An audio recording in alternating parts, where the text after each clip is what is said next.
आपण ही कर्जमाफी देत असताना मागच्या अनेक कर्जमाफ्यांमध्ये जे आपल्या लक्षात आलं की बँका चुकीच्या पद्धतीचे अकाउंट्स देतात, जुने अकाउंट्स काढून आपल्याकडनं पैसे घेऊन घेतात। कर्जमाफीच्या संदर्भात आम्ही स्पष्टपणे सांगितलेलं आहे की आम्ही समिती तयार केलेली आहे, त्याचा अहवाल अपेक्षित आहे आणि आम्ही कर्जमाफीच्या संदर्भात जे काही आश्वासन दिलेलं आहे ते उचित वेळी आम्ही पूर्ण करणारच आहोत। आणि मला सांगितलं पाहिजे की मागच्या वर्षी ज्यावेळी आपल्या शेतकऱ्यांवर संकट आलं त्यावेळी आपण आपल्या शेतकऱ्यांना जे रोख पैसे दिलेले आहेत त्यांच्या अकाउंटमध्ये ते 15,472 कोटी रुपये हे थेट शेतकऱ्यांच्या खात्यामध्ये, पीडित शेतकऱ्यांच्या खात्यामध्ये आपण दिलेले आहेत आणि डीबीटीच्या माध्यमातून दिले आहेत। त्यामुळे मला असं वाटतं की शेतकरी जिथे अडचणीत आहे आणि कर्जमाफीच्या संदर्भात आम्ही स्पष्टपणे सांगितलेलं आहे की आम्ही समिती तयार केलेली आहे, त्याचा अहवाल अपेक्षित आहे आणि आम्ही कर्जमाफीच्या संदर्भात जे काही आश्वासन दिलेलं आहे ते उचित वेळी आम्ही पूर्ण करणारच आहोत। त्या संदर्भात आमचा प्रयत्न असा आहे की आपण ही कर्जमाफी देत असताना मागच्या अनेक कर्जमाफ्यांमध्ये जे आपल्या लक्षात आलं की बँका चुकीच्या पद्धतीचे अकाउंट्स देतात, जुने अकाउंट्स काढून आपल्याकडनं पैसे घेऊन घेतात। आता आपण ॲग्रीस्टॅक म्हणजे 100% शेतकऱ्यांचं आपण त्या ठिकाणी नोंदणी, त्यांच्या जमिनीची नोंदणी, त्यांच्या सातबाराचा सगळा अहवाल अशा पद्धतीनं आपण एक शेतीचा डिजिटल रेकॉर्ड तयार केलेला आहे। आता हा शेतीचा डिजिटल रेकॉर्ड आधार आपल्याला माहिती आहे की कर्जाचं अकाउंट आधार सीडेड आहे, अशा सगळ्या गोष्टी एकत्रित घेऊन आपल्याला या सगळ्याचा विचार करावा लागेल जेणेकरून जो खरा गरजू आहे त्याला त्या ठिकाणी कर्जमाफी मिळाली पाहिजे। आपल्याला माहिती आहे की मोठ्या प्रमाणात आपण त्या ठिकाणी खरेदी देखील केलेली आहे आणि आता मका खरेदीमध्ये आपलं टार्गेट वाढवून दिलेलं आहे।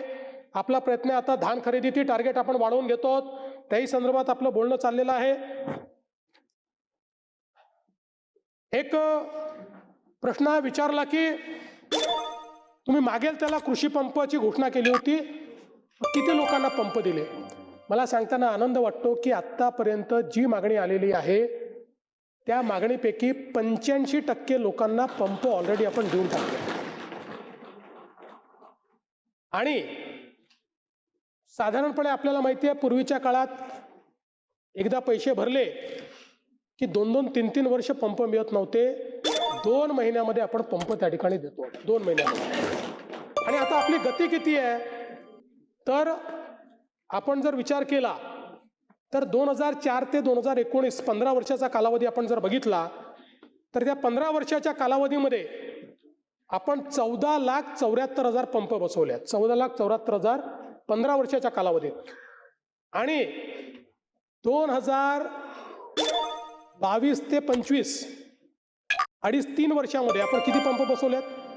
3 वर्षात बसवले 10,63,000। ते 15 वर्षात 14,74,000 आणि 3 वर्षामध्ये 4 वर्ष 3.5 वर्ष समजा 3.5 वर्षात 10,63,000। त्यामुळे आणि आपल्याला माहिती आहे आपण तर आता एका महिन्यामध्ये 50,000 पंप बसवण्याचा गिनीज बुक ऑफ वर्ल्ड रेकॉर्डमध्ये आपली नोंदणी ही त्या ठिकाणी झालेली आहे। आणि मला हे सांगितलं पाहिजे की आता ॲव्हरेज 40,000 पंप पर मंथ आपण त्या ठिकाणी लावतो। MSCDCLचं टार्गेट पूर्ण झालेलं आहे। कुसुंबीचं, मेडाचं 2,80,000 पंप लागलेत, फक्त 33,000 पंप हे त्या ठिकाणी बाकी आहेत। आणि आपण जी काही त्या ठिकाणी शेतकऱ्यांना वीज बिल सवलत दिलेली आहे त्याच्या अंतर्गत मागील हे जे सरतं वर्ष आहे या सरत्या वर्षामध्ये वीज बिलाच्या सवलतीपोटी राज्य सरकारला 23,000 कोटी रुपयाचा खर्च आला आहे। 23,000 कोटी म्हणजे हे 23,000 कोटी रुपयेचे जे विजेचे बिल आहेत ते आपण माफ केलेले आहेत। जे शेतकऱ्याकडून वसूल झाले असते ते आपण त्या ठिकाणी शेतकऱ्यांना माफ करण्याचं काम केलं आहे.